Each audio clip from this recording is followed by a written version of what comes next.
He may still be out politicking, but former President Barack Obama has already established his library. As of this past summer, it has a new director, appointed by the director of the National Archives and Records Administration. Kenvi Phillips joins me now. Dr. Phillips, good to have you with us. Good morning. Thank you for having me. And I said you're the new director, but you're actually the first director, correct? Yes, I am. All right. Well, now, former President Obama is still active in life and in politics and in public life and so forth. You were appointed by NARA. I mean, who's in charge of the library? And, I mean, how does that all interplay, the fact that you have a living person still out in the world? There's a library. There's NARA records. It sounds complicated. It's actually not that complicated, and President Obama is not the only living former president that has a library, but we do have a new model in that the Obama Foundation is the owner and steward of the Presidential Center that is under construction currently in the South Side of Chicago, and the National Records Administration is the steward of the official records of the Obama administration. And so we are separate, but also partnering and working together to preserve this history and promote it and get it out to the American public. So we are two entities, but we are working very closely together. Right. So one half of it is concerned with public events and the artwork and the architecture, and the other half is concerned with preservation and access to the official records? Yes, and the foundation has a concern with kind of the public facing, but also the preservation of the record. And we also have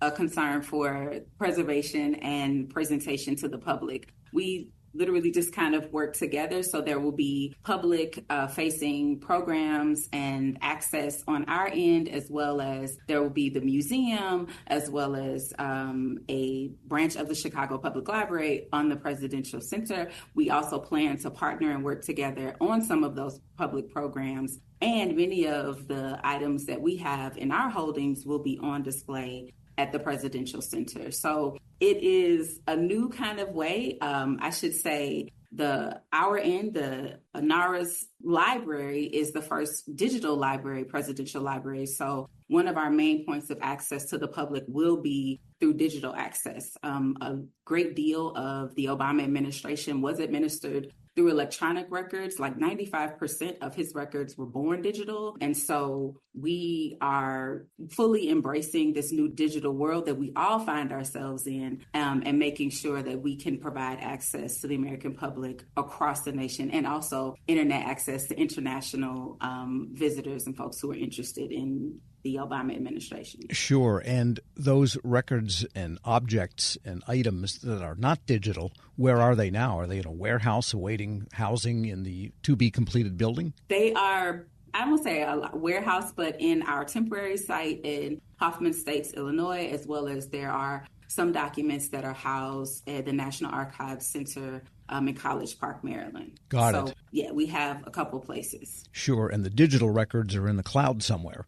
The digital records are definitely in the cloud and on hard drives, and we are still processing a great deal of his records. There are millions of terabytes of information, of images, of emails, of other types of electronic communications that are going. I think it amounts to some 300 million pages of material that are electronic. And so we are in the process of going through and making sure that the public has access. Yeah. We're speaking with Dr. Kenvi Phillips. She's director of the Barack Obama Presidential Library. And is that, as a librarian, I assume that's what you are, I hope I'm right, that's a big change in library science, isn't it? That crossover to digital, because it's digital and not visual and not tactile, but also in the sheer volume that digital engenders. Fair to say? I think it is a shift in that we're having to learn new ways to engage. And also it's a shift in that we're learning to engage with a new type of researcher and a new demographic. I think some of our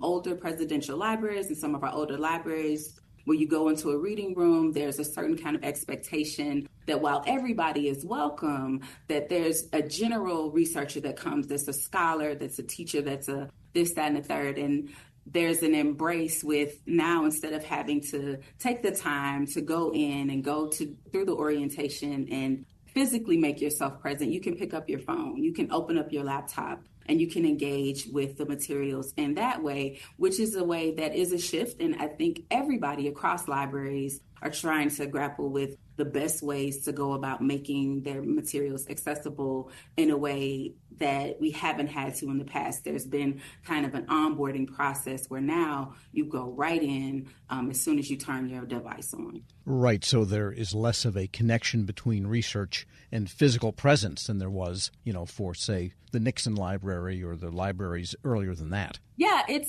is, but at the same time, we're trying to figure out there's still value in the human being, the librarian, the reference librarian, the person who has knowledge of the material that you want to go through, and being able to engage with them and being able to ask them questions to figure out how to get to the things that you want to get to and you want to know. And so there's still great value in that. And so trying to make sure that we can kind of marry the instantaneous access with the kind of process of engaging and making sure you have full understanding of what's before you.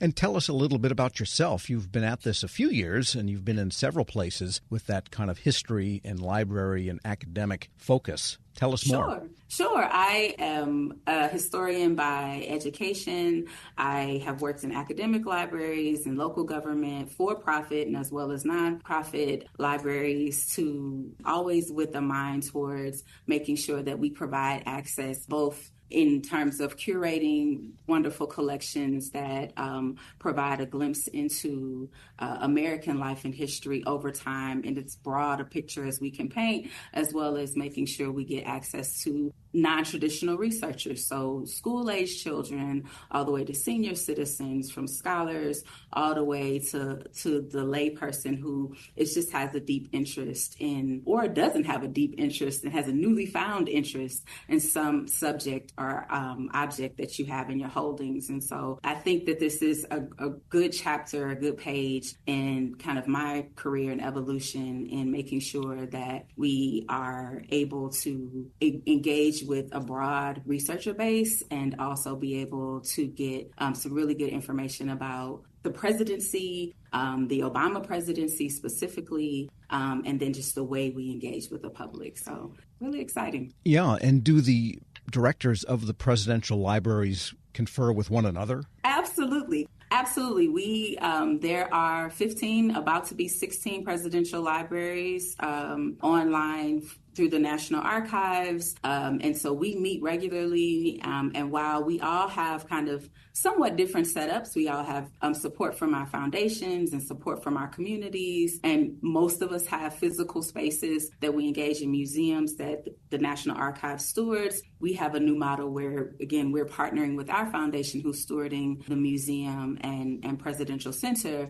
But we all meet regularly to talk about what we're doing, how things are progressing, making sure that we kind of are on the same page. And we do a lot of work together and planning, as we're planning specifically for the 250th anniversary of the nation, how we're going to engage together and pull together our resources and our constituencies to make sure that we have a great celebration of the nation's anniversary. And I should say, we also collaborate with other presidential historic sites for our older presidents that are prior to Hoover to engage and have programming and have conversation about what the presidency of this nation has been over time. And of course, Dwight Eisenhower or Harry Truman can't drop in on their libraries, so far as we know. But have you ever had, say, President Obama or maybe Mrs. Obama drop in and say, hey, Kenvi, make sure you put this picture up in the gallery? No, the Obamas are deeply invested in the work that we're doing in the library as well as at the Museum and Presidential Center,